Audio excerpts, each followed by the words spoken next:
For edifying and refreshing contents, watch Revival in Reformation Television. You will not be disappointed. Revival and Reformation TV presents Explaining Dominion in the Gospel Age.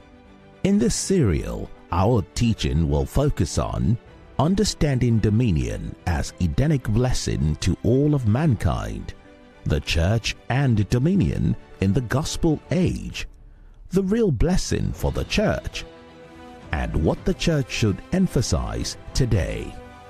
During this teaching, the man of God will introduce conversations and dimensions so you may be correctly instructed in the gospel. Be blessed as you watch this important serial. I'm so glad to be back here on our flagship Revival and Reformation. And last week I began the dominion subject, explaining dominion in the gospel age. By this, I am saying that dominion has been with mankind since God created man in the Garden of Eden. Dominion is not a new thing. Dominion is an Edenic blessing to the whole world. You don't have to be godly. You don't have to be born again. You don't have to carry any Abrahamic covenant. As long as you are a man, you are human, then you have dominion. God has given it to us. God said in Genesis 1, verse 26, "Let us make man in our image, after our likeness, and let them have dominion over the fish of the sea, over the birds of the air, and over the cattle, over all the earth, and over every creeping thing that creeps on the earth." Okay, God spent 5 days creating the earth and air and all the fullness in it. And on the sixth day, God created man, which is the crown of all his creation. And this time he created him in his image and after his likeness. Jehovah Elohim said, "Come and let us make men in our image and after our likeness." Okay? Let them have dominion over all the things he had spent 5 days creating. Amazing. Even the sun, the moon, the stars, the constellation, we can carry out research on them, and researches in numerous numbers have been made on these constellations, on the starry heavens. Researches have been made on the earth, on the ground, where God kept the gold and the diamond. We have discovered them. We have come across the crude oil. We call it black gold. Onshore, offshore, in whatever means. God has done marvelous things. He's given the grace to men.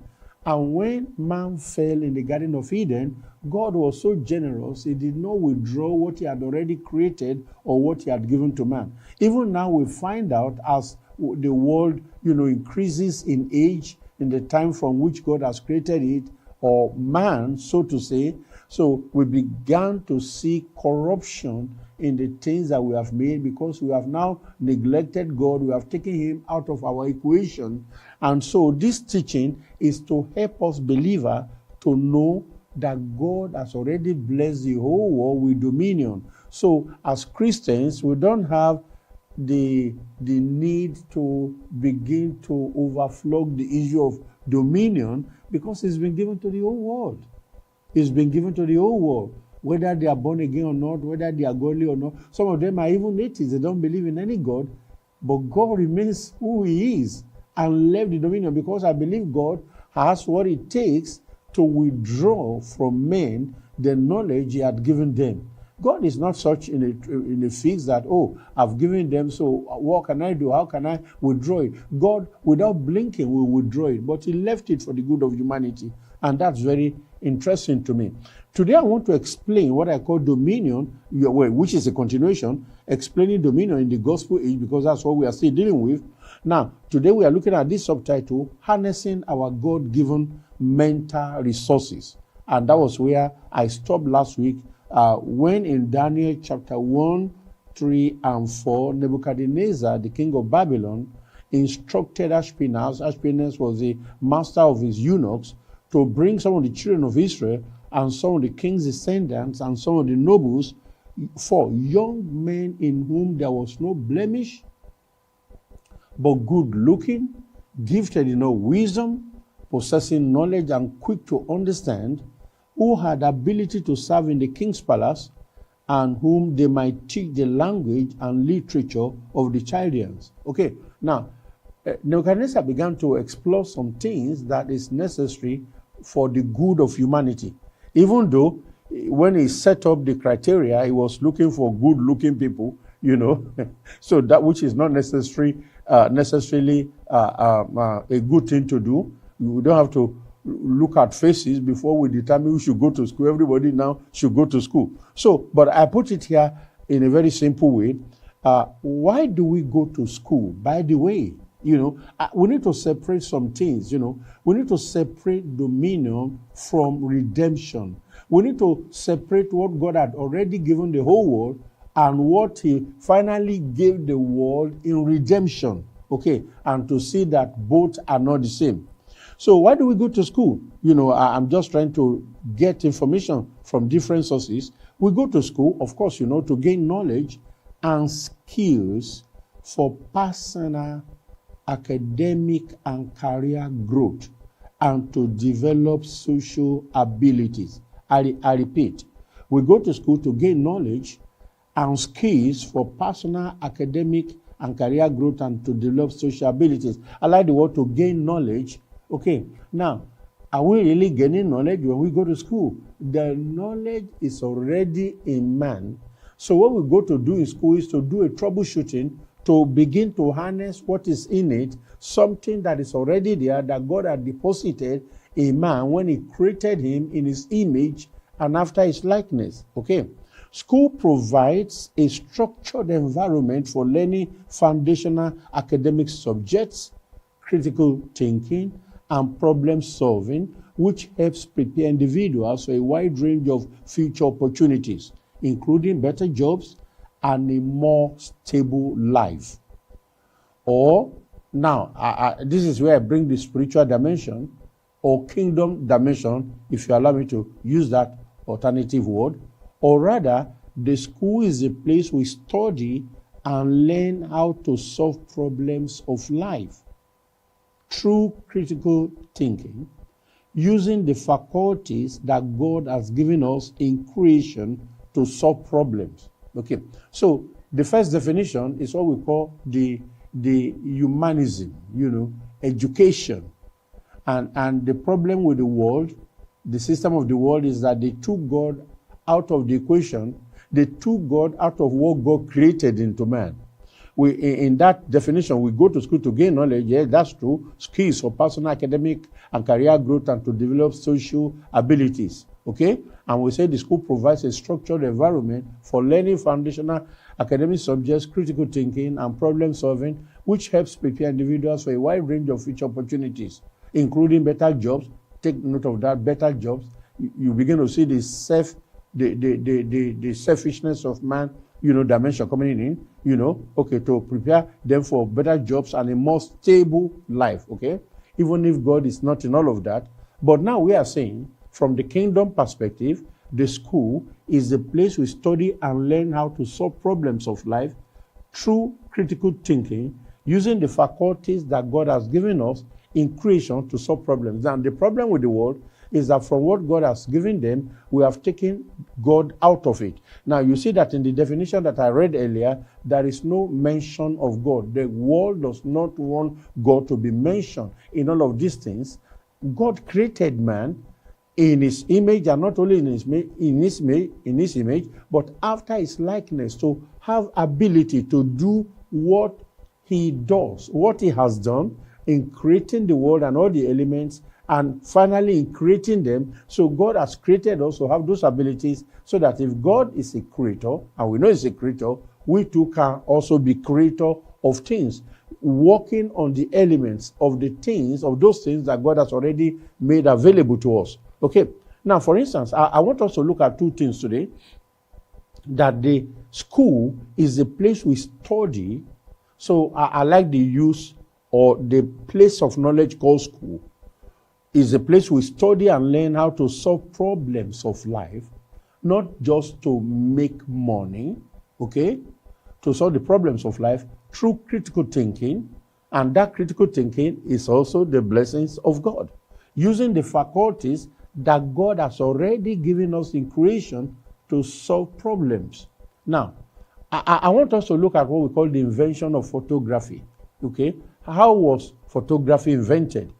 From the journal Wikipedia is okay.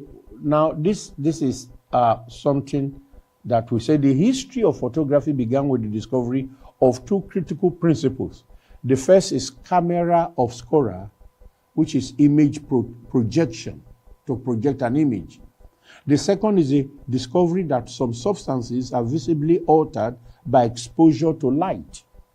There are no artifacts or descriptions that indicate any attempt to capture images with light-sensitive materials prior to the 18th century. We have spoken so much about Industrial Revolution. Many of us, we've been to school, to the higher institution. We know about Industrial Revolution, when that God, again, still helping us, and we are using out of the wisdom or the knowledge that He has given us to create enabling environments to make life easy, to do things with technology, things that we used to do manually and took us such a long time in coming through, with them. Okay, so it says, the history of photography began with the discovery of two critical principles. The first is camera obscura, which is image projection. For instance, I'm seated in this studio, and I'm sitting in front of a camera,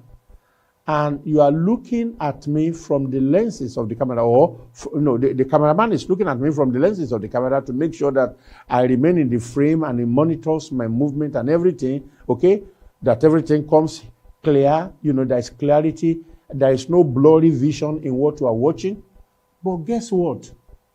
You are looking at me from your screen, either on your phone or your smart television or your regular television, and you can tell sometimes how small or big I am or how tall I am.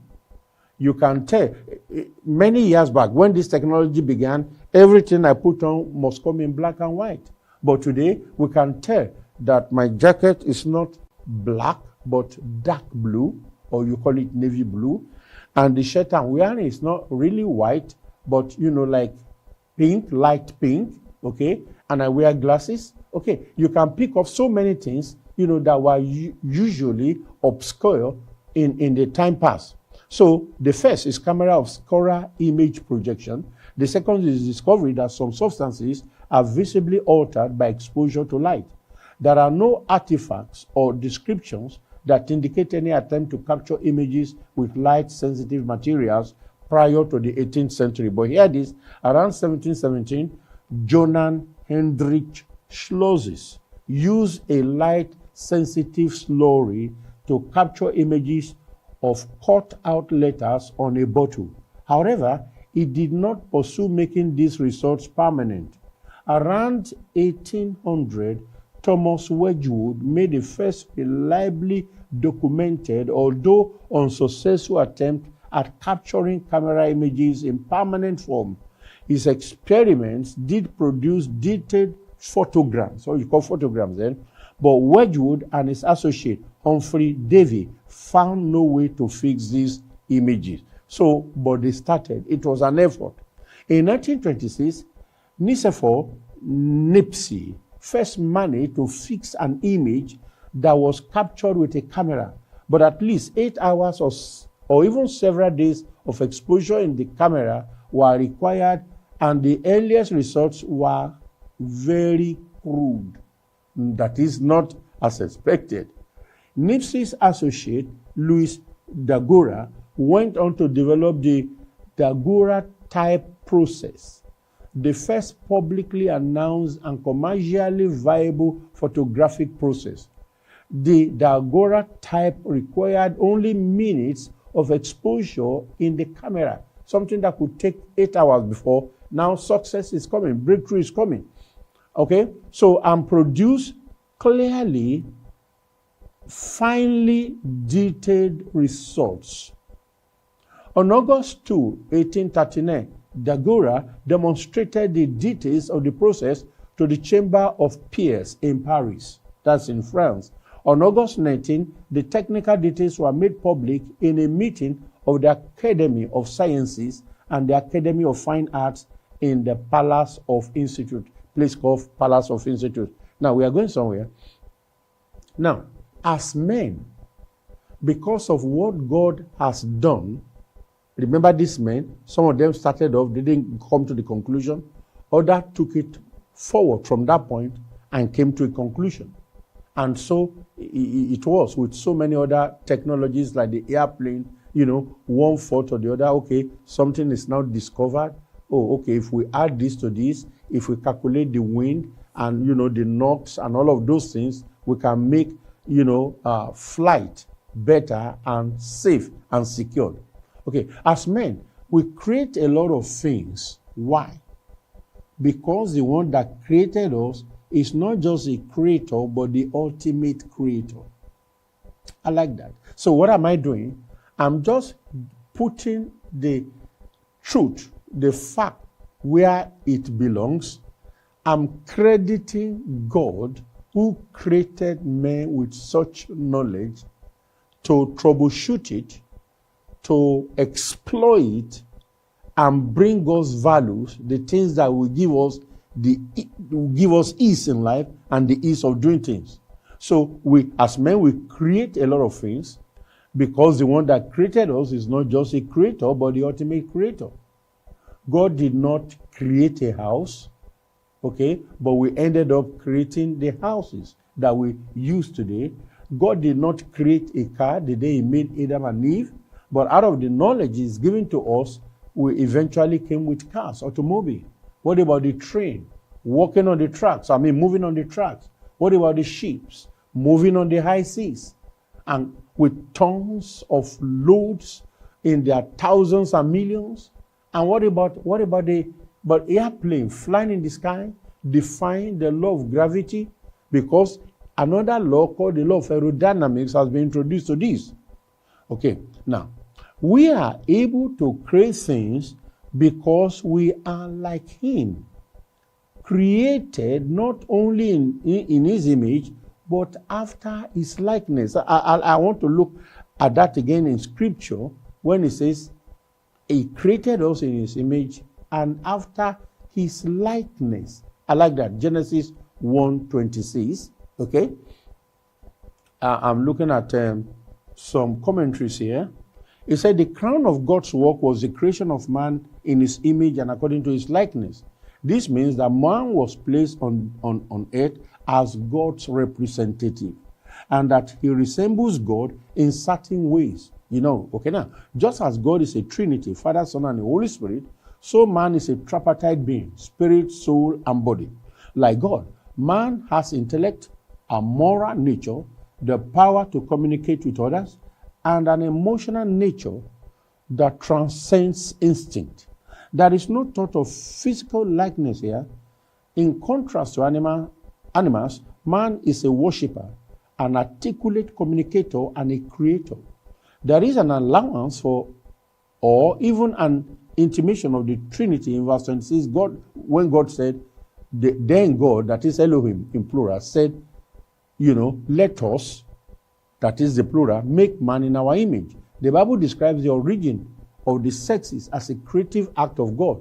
Evolution has never been able to explain how the sexes began because they will always come to a brick wall. Humanity was commanded to be fruitful and multiply. God gave man a mandate, which we call the dominion mandate, to subdue creation and have dominion over it, to use it but not abuse it. Of course, you know that with the fall of man, abuses have happened.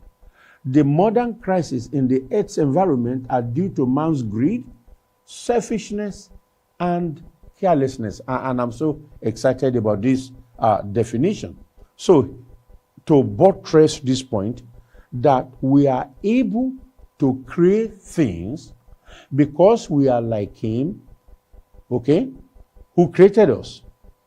So, that we are created, that God created us not only in his image so that we are just looking like him, and inwardly or mentally, intellectually, we are just nowhere around at all.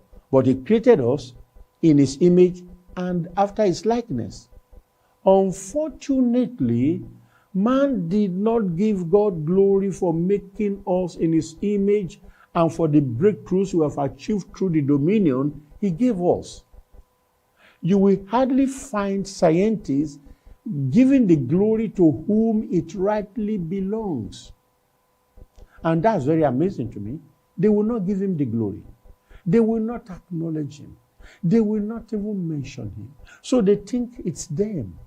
The scientists believe, oh yes, I have so much knowledge, but the one who created us made it to happen. But amazingly, God did not withdraw this knowledge from men. He could, but he didn't, for the good of men. And then I remember what Jesus taught, that you must love those who, not only those who love you, but those who hate you, He said, because your Father is so generous to all the creations he has created in his image. He sends his rain on the just and the unjust. His sunshine he gives to those who believe him and those who believe him.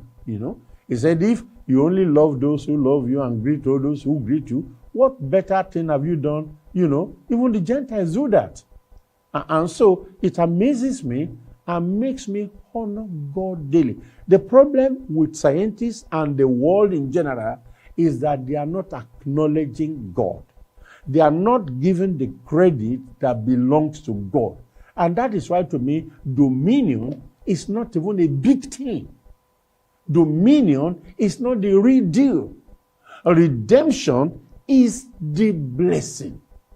Because that is not where God has made it available for every man created on the face of the earth, but only those who come to Jesus have redemption. And so we must be careful not to project dominion as if it's a big deal. It's been given to everybody. Christians, non-Christians, atheists, believers in God or in divine, whatever. Now, and I like what Paul said to the Romans, the Greek, the Stoic philosophers, the knowledgeable men of their days. For the wrath of God, Romans 1:18, is revealed from heaven. The wrath of God is revealed from heaven against all ungodliness and unrighteousness of men who suppress the truth in unrighteousness. What is one of the truths that they suppress? The knowledge that was given to us by God. They suppress it in unrighteousness, is the truth. Because it's an unrighteous thing to not give credit to whom credit is due, to not acknowledge. Now, we have just read the history of photography, and history has done good work to tell us where it began. What about the technology of the aeroplane? It started with the Wright brothers. They are in America.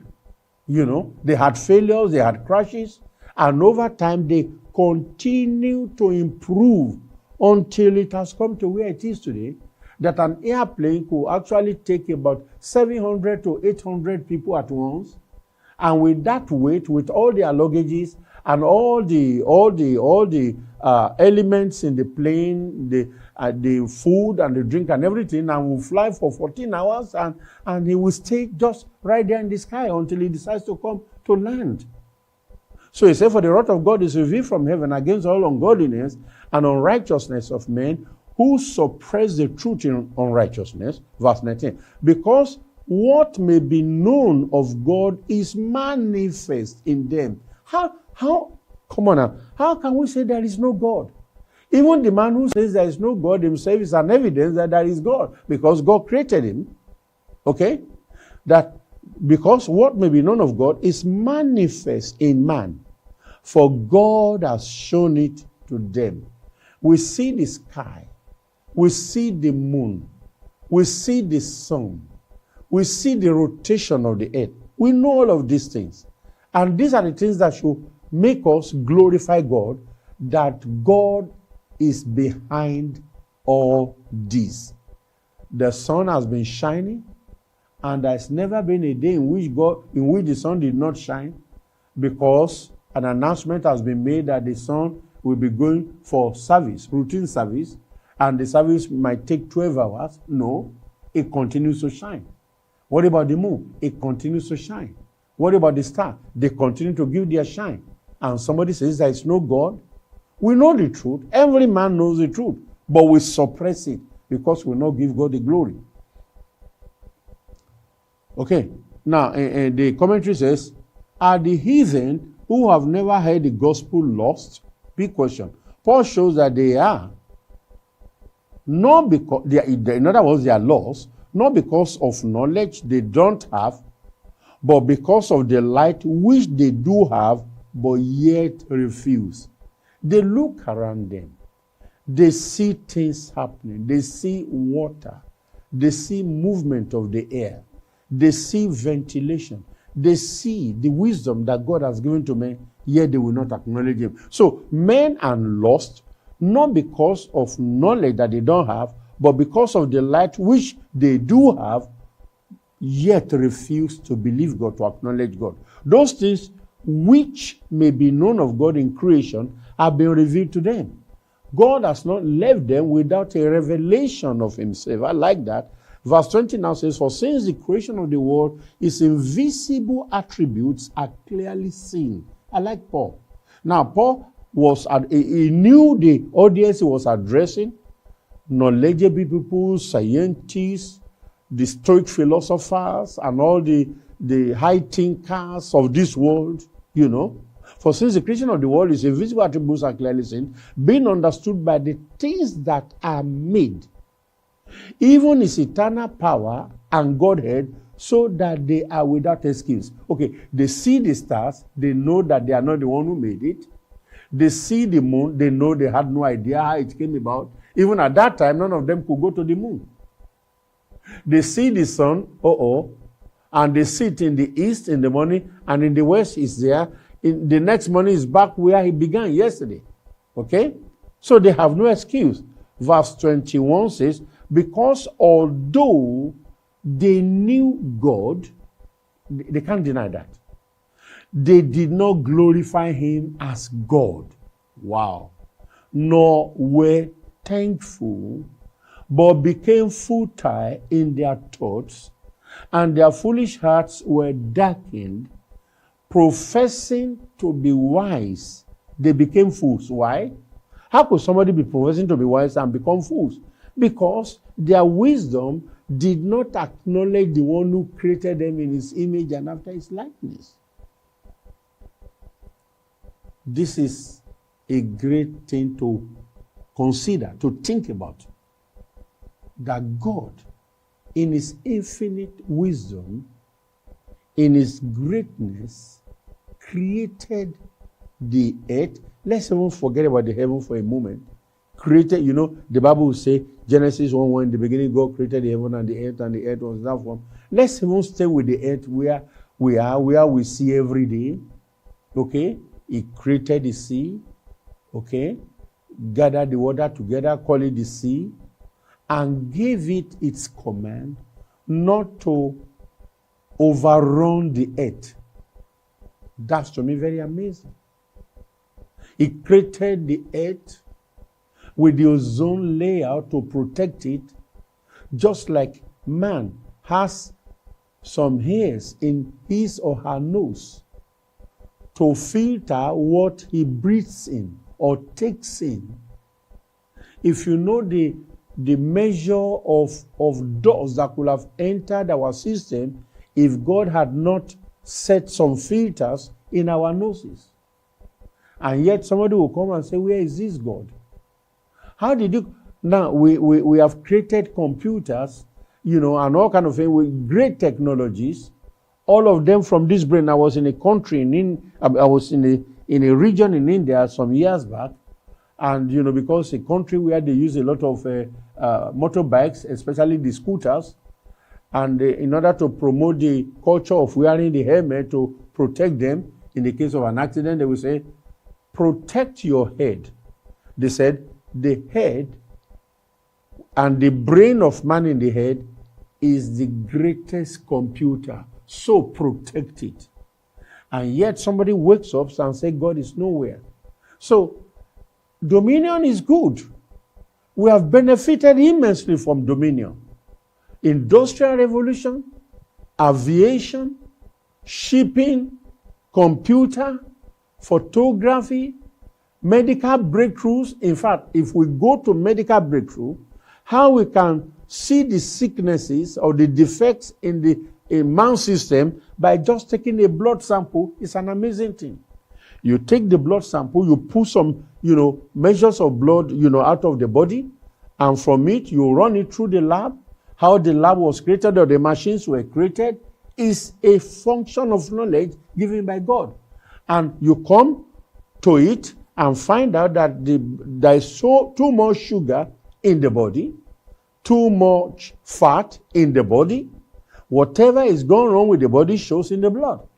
So when God says don't share the blood of another man, because the life of a man is in the blood, and somebody says there is no God, and we are not acknowledging him, and I see us Christians still running after dominion that everybody has, I bless God for dominion.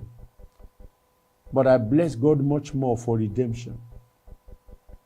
Well, this discussion continues, and as I promised, very soon I will be inviting some of our friends, and we can make sense of this together. In case you would like to contribute to this discussion, it's going to be a great thing to do. So keep watching and like and share and subscribe if you haven't. And the Lord bless you. See you again next week. The teaching continues. This is Revival in Reformation Television.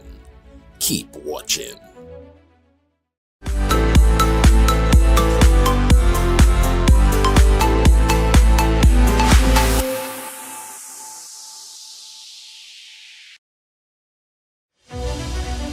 Thanks for watching Revival and Reformation Television.